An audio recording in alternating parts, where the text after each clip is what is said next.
inequalities are inequalities between numbers that express the outcomes of feasible experiments.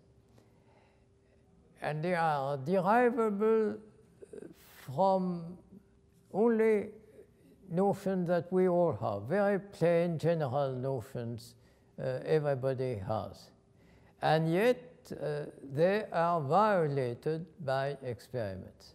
And what is even worse, they are violated in a way that seems to violate relativity theory as well. That's the first thing to be known about them. And the second one, equally important, is that quantum physics precisely predicted this violation, and quantitatively so. There are two lessons to be drawn from this. The first one is, of course, that the predictions of quantum mechanics have to be taken very seriously, even when they look completely crazy.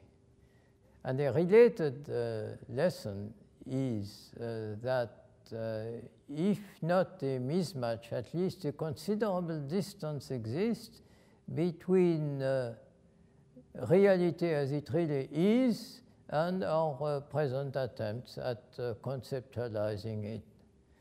These indications are, of course, very sketchy. There is much more to say in this domain, but I think these few words already indicate to you how philosophically important the discovery of this violation is.